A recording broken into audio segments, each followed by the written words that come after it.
Bonjour, c'est Madame Attali, bienvenue dans la séance 2 sur la communication d'entreprise. Donc tout d'abord, je vous rappelle un peu quels sont les objectifs du cours. Ce cours propose un panorama complet de la communication d'entreprise, qu'elle soit vers l'extérieur, donc notamment les clients, les partenaires, comme on va le voir aujourd'hui, ou vers l'intérieur de la structure, les salariés, le management, etc. Donc l'objectif de ce cours, c'est toujours d'identifier les enjeux de communication au sein de l'entreprise et de savoir y répondre de manière pertinente. Je ne vais pas revenir sur les compétences à acquérir, on en a déjà parlé à la séance précédente. Je vous rappelle le contrôle continu, donc vous avez le choix entre trois cas pratiques. Un cas pratique sur la communication client dont on va parler aujourd'hui, un cas pratique sur la communication interne dont on parlera bientôt, et puis un cas pratique sur la communication vers les partenaires. Donc voilà, à vous de choisir celui qui vous plaît et de faire une analyse synthèse de l'article proposé et de proposer une action de communication innovante complémentaire à l'article. J'attends vos retours avant le 20 décembre 2013 par mail.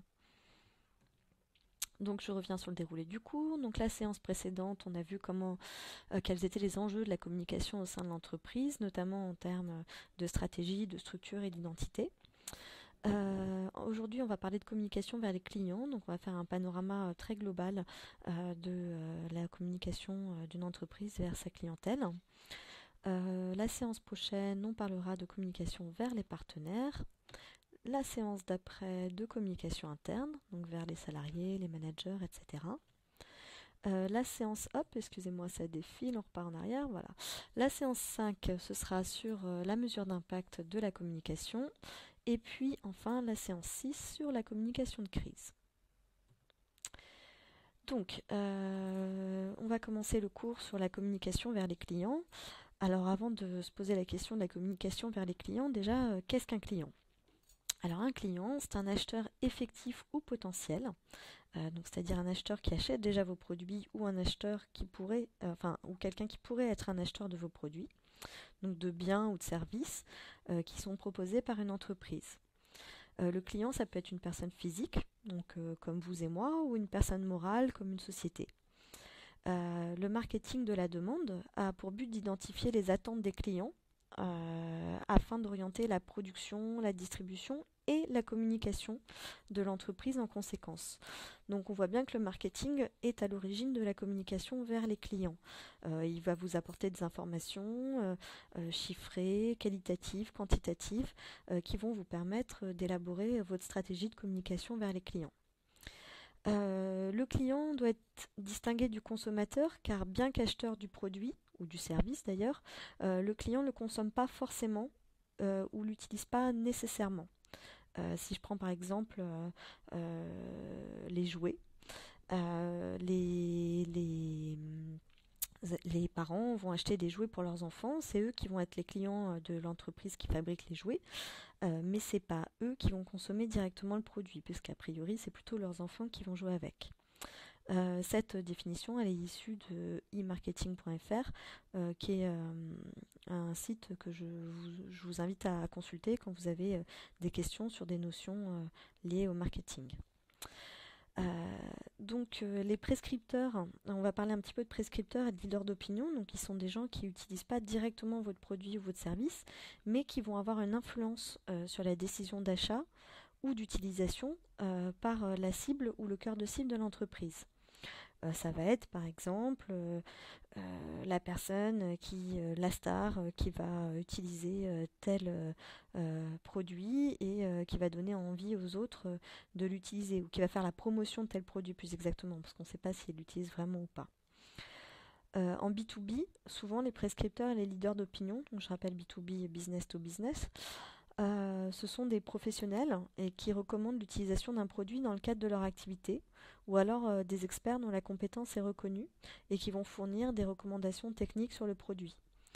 Donc on en trouve beaucoup et encore plus depuis l'arrivée d'Internet puisque aujourd'hui tout le monde peut s'improviser un peu expert. Mais évidemment ce sont ceux qui travaillent le mieux, qui sont reconnus et dont les conseils sont le mieux suivis.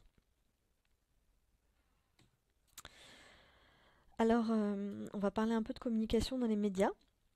Donc la communication dans les médias, c'est un des moyens de communiquer vers vos clients. Donc la communication dans les médias, c'est l'utilisation des moyens de communication tels que l'affichage, donc l'affichage dans la rue, le 4x3, les inserts aux arrêts de bus, etc., etc.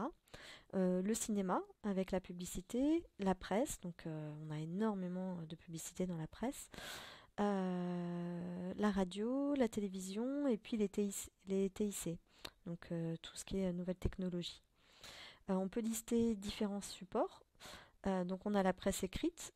Pour la presse écrite, on a soit des encarts de publicité, comme vous connaissez classiquement, soit ce qu'on appelle des publi-reportages qui sont à mi-chemin entre le reportage sur un produit et la publicité. Voilà, c'est une manière un petit peu plus détournée de faire de la communication vers ses clients, puisque ça a un aspect un petit peu moins, un petit peu plus doux pour les clients. Ça permet voilà, de développer un petit peu certains points, de donner des conseils. Donc on voit dans les magazines féminins beaucoup de publi-reportages autour de conseils beauté ou de conseils pratiques. Ça aussi, il y a aussi en termes de support la publicité à la télévision, au cinéma, donc sous la forme de spots de pub ou éventuellement de sponsoring d'émissions. Vous savez, avant la page météo, on a souvent la météo vous est présentée par Machinette et machin truc.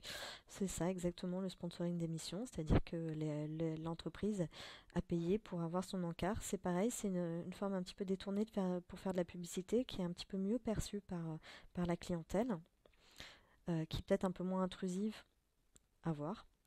Il y a aussi le téléshopping. Donc le téléshopping, présentation de produits, je vais pas vous, enfin, je pense que vous savez ce que c'est. C'est assez courant.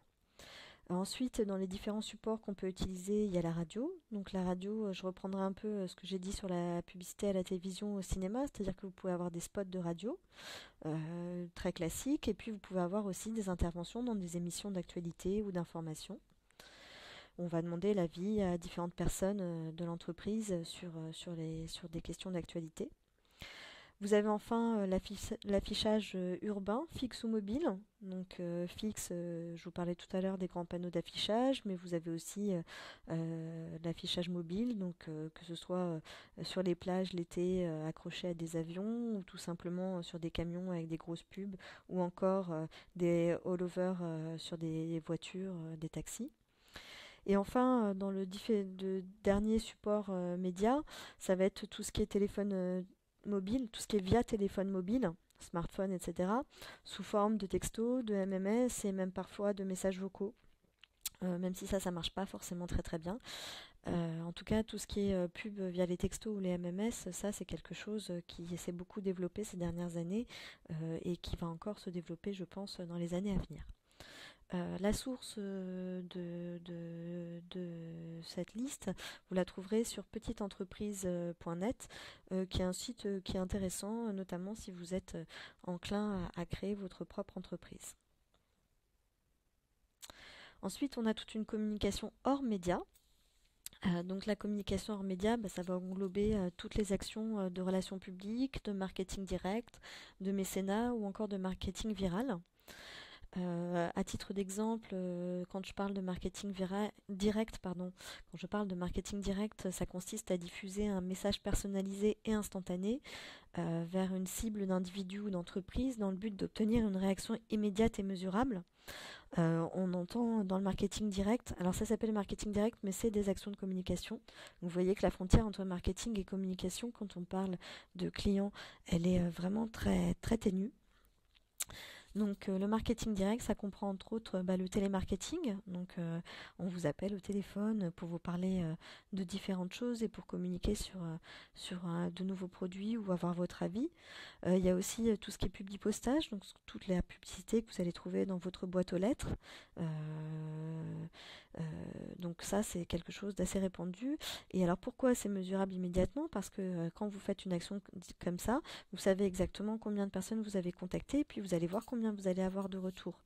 Et ça, c'est assez précieux pour une entreprise parce que, par exemple, quand vous faites une intervention à la télé, etc., vous ne pouvez pas mesurer toujours immédiatement l'impact que ça va avoir. Ou quand vous faites une campagne d'affichage, c'est pareil, c'est assez difficile de savoir combien de personnes ont vraiment vu votre publicité et puis quel va être l'impact ensuite directement, parce que est-ce que les gens se sont précipités immédiatement dans le magasin pour acheter votre produit, ou est-ce qu'il y a le temps de la réflexion, etc. Il faut voir quand on parle de communication vers les clients, il y a toujours un délai entre le moment où le client va recevoir votre message à travers votre communication et le moment où ça va l'inciter à passer à l'action. Donc c'est difficilement mesurable. Ensuite, le deuxième aspect de la communication en médias, c'est les relations publiques. Donc si ça vous intéresse, il y a aussi un cours sur les relations publiques où c'est un petit peu plus détaillé, qu'on appelle aussi parfois relations presse. Et donc ça consiste à contacter des journalistes pour qu'ils relaient le message à leur lectorat au sein de leurs articles. Évidemment, les relations publiques ne se limitent pas à ça, mais ça peut consister aussi à faire du mécénat, à faire du sponsoring, etc. Donc si vous voulez plus de détails, je vous renvoie au cours sur les relations publiques. Sur les RP en général. Et puis enfin, ce qui est important aussi à noter dans la communication hors média, il y a toute la PLV, donc la publicité sur le lieu de vente. Donc c'est tout ce que vous allez trouver quand vous allez vous déplacer dans un supermarché, l'affichage sur les têtes de gondole, l'affichage des promos, les dégustations sur les lieux de vente, etc. Donc tout ça, c'est de la publicité sur le lieu de vente. Alors ça aussi, ça a un impact mesurable qui est assez intéressant pour les entreprises, parce qu'on voit quand il y a une promo, combien ça fait augmenter les ventes, quand il y a une dégustation, quand les produits sont mis en tête de gondole, quand on change de packaging, etc., etc. Donc on parlait tout à l'heure, donc toujours dans le cadre de la communication en médias, du parrainage. Par exemple, ça consiste à rémunérer un client existant, donc on va appeler un parrain, pour tout client qui l'apporte. Donc on retrouve ça de manière assez fréquente sur le web, par exemple via des sites comme Vente Privée ou des choses comme ça. À chaque fois que vous ramenez un nouveau client, vous avez le droit à une ristourne, un bon d'achat, etc. Donc c'est une forme de communication aussi.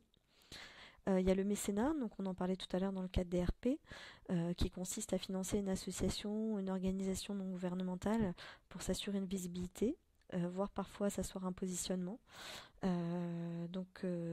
C'est un peu comme le sponsoring, sauf que dans le sponsoring, on a vraiment une volonté immédiate d'avoir un retour en termes d'impact.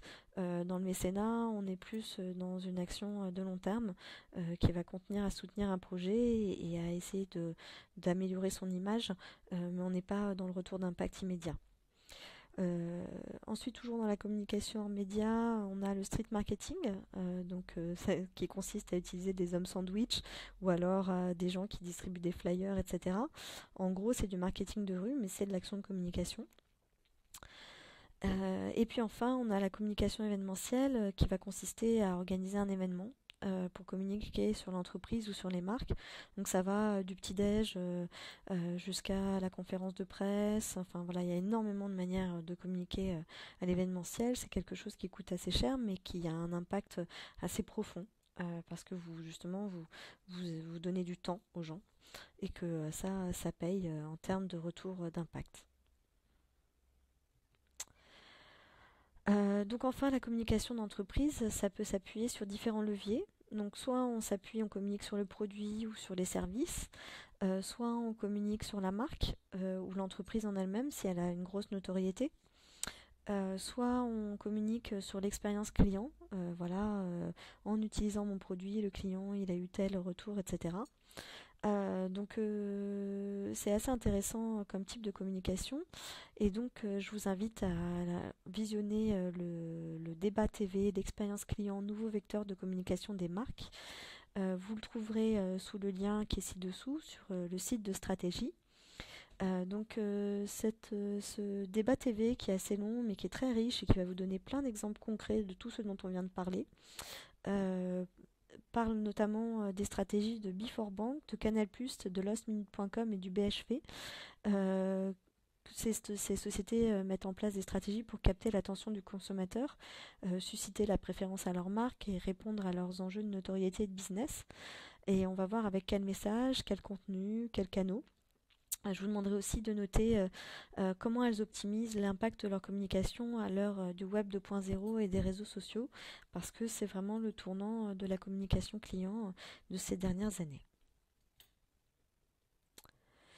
Voilà, ce cours sur la communication des clients est terminé. Si vous avez des questions, n'hésitez pas à me contacter à cours.communication.ici@gmail.com. À bientôt pour la prochaine séance.